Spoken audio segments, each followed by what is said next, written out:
El liberalismo es una corriente del pensamiento político que surge en la Europa de la Ilustración para reivindicar los derechos y libertades del individuo. Los liberales defendemos una sociedad de ciudadanos libres e iguales ante la ley, con derechos y obligaciones, sin dogmas ni tabúes, que apuestan radicalmente por la centralidad. En España, las ideas liberales han sido clave para nuestra democracia. Sin embargo, su suerte y sus resultados han sido dispares. Cuando las crisis azotan y la polarización domina el debate público, los ciudadanos buscan refugio en la rabia, el miedo o el pasado. Aún así, y a pesar de los obstáculos, las ideas liberales siempre han encontrado el camino para resurgir, en nuestro país y en toda Europa. Por eso, hemos hablado con muchos de los grandes protagonistas liberales europeos. Nuestro objetivo no es otro que poner rostro y voz a historias de éxito y de fracaso, proyectos que tropiezan, pero que también vuelven a levantarse, en distintas latitudes, idiomas y acentos. Solo hay una receta para renovarse y ser útil a la sociedad, y no es otra que escuchar a los ciudadanos para reconectar con ellos, tener la audacia de cuestionarlo todo y la convicción de saber por qué eres necesario para tu país. La convicción, al fin y al cabo, de renovar el liberalismo.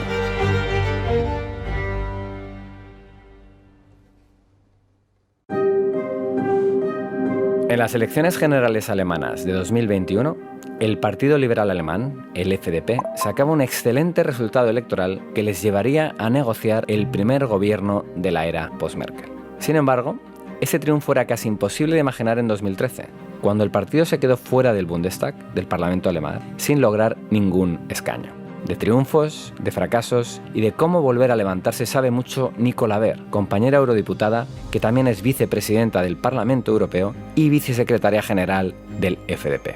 Ella fue una de las personas que, tras la caída, pilotó la travesía por el desierto, puerta a puerta, pueblo a pueblo y afiliado a afiliado de su partido. Hoy, el Partido Liberal Alemán marca el rumbo del futuro en Europa y es una historia de éxito a la que todos los partidos liberales europeos aspiramos repetir.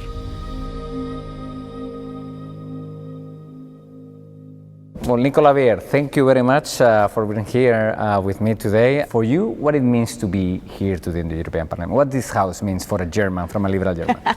For me personal, but I think maybe a lot of Germans would share this feeling, this is the house where we are really working for the future of the whole continent and taking all these diversity from our continent but putting it together on the base of the same values.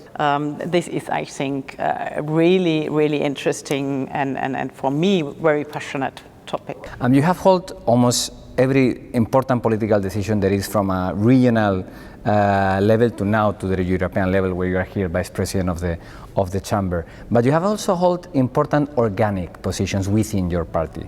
Which it was more difficult, in your opinion, dealing with internal party issues or dealing with parliamentary issues? At the end, all this is people's business.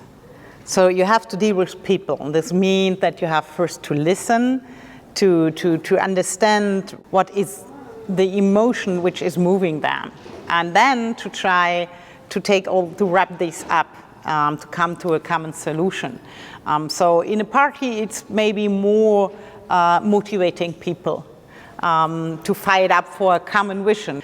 So this is maybe more of creating a vision by motivated members. And in a parliament, of course, is a very interesting thing, also because the European Parliament is based on compromising.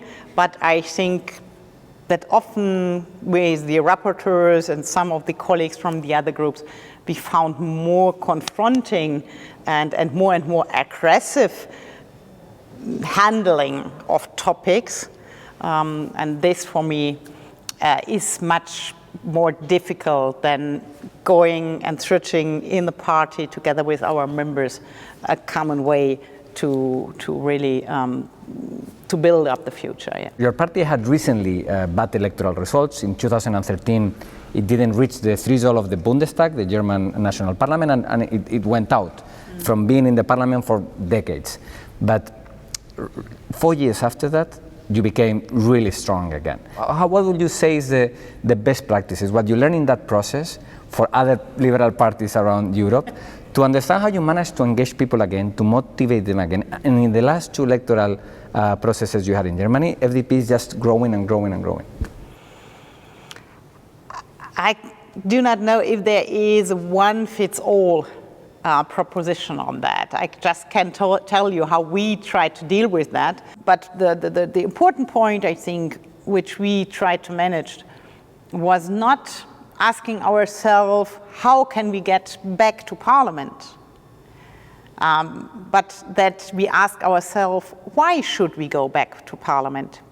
Why people, why citizens should vote for a liberal idea, for a liberal vision of the future of Germany? And so we invited all the members of the party to discuss about this question, why should we be elected next time? And this really turned the question, because you do not focus on organizations, campaignings. You really ask what is the DNA of a liberal in Germany in this case. We then had roadshows all over the country with all over the members, so that we gave him also the opportunity to discuss with the political leaders their questions, propositions, their critics, but also what they would change. We also changed then the methods and procedures in the party, so that we had several political think tanks on important topics, so that we were really on the top of the discussion, of the political discussion also in Germany. This gave us the base in same time of ideas and visions, and at the same time of a very, very motivated membership. And I think this second point is at least as important as the first one.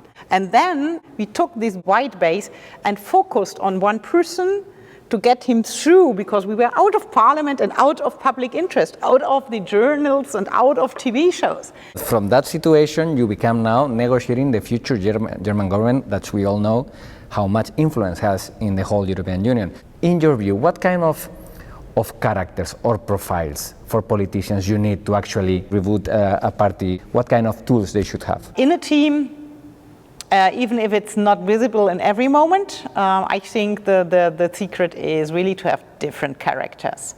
So maybe so different as the society is. If you care for people, you can stand with a lot of different characters.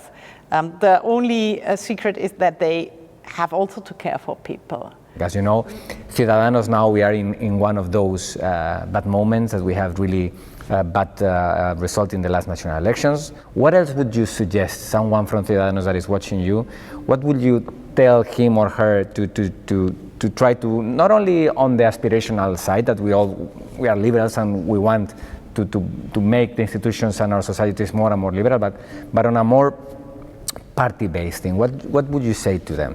I think it's really important first to search in yourself for this why we should be elected. Because of course we had a lot of advisors from outside. So those who said, okay, you have to go more left, you have to go more right, you have to go more that one or this one. All people, and you can be sure for that, who never voted for liberals.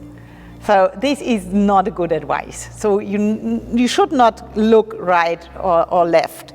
You even should not look at on all those polls of society. What are people thinking about climate, education, or what else? Because all this, I mean, you do not make politics, and because people think like this, you can take this in account, but it should not be the reason for your vision. You really have to search in the DNA why this liberal thinking should be in the Spanish society. What would it change? And what is then the purpose you also make public and campaign for with the other citizens?